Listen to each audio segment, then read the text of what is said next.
वणी ते सापुतारा जाणाऱ्या राष्ट्रीय महामार्ग 953 वर पिंपरी अंचला शिवारातील भोजराज पांडुरंग चौधरी यांच्या शेताजवळ बाबाजी दत्तात्रय जाधव राहणार कुंभारी तालुका निफाड हे त्यांच्या ताब्यातील पिकअप वाहन क्रमांक MH15 JC 8142 हे रस्त्याच्या परिस्थितीकडे दुर्लक्ष करून परदाव वेगाने चालून पुढे चालत असलेल्या बजाज डिस्कवर मोटारसायकल MH15 CN 3356 ही पाठीमागून जोराची धडक मारून अपघात केलाय।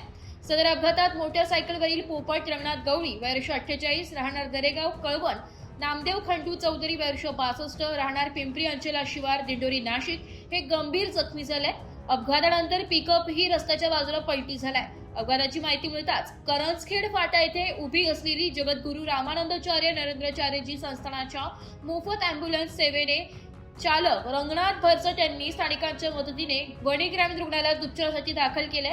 दरम्यान वैद्यकीय अधिकारी यांनी पोपट रंगनाथ गवळी दरेगाव यांना तपासून मयत घोषित केलंय, तर नामदेव खंडू चौधरी यांच्या प्राथमिक उपचारानंतर पुढील उपचारार्थ जिल्हा रुग्णालयात दाखल करण्यात आले।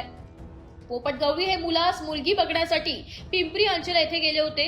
ती मुलगी बघून मध्यस्थी नामदेव चौधरी यांना घरी सोडण्यासाठी जात असताना काळाने त्यांच्यावर घाला घातलाय। याबाबत राहुल पोपट गवळी वर्ष 25 राहणार दरेगाव यांच्या फिर्यादीवरून पिकअप चालक बाबाजी दत्तात्रय जाधव राहणार कुंभारी निफाड याच्यावर अपघाताचा गुन्हा दाखल केलाय। एस मराठी न्यूज साठी तालुका प्रतिनिधी सौरभ पाटोळे, वणी।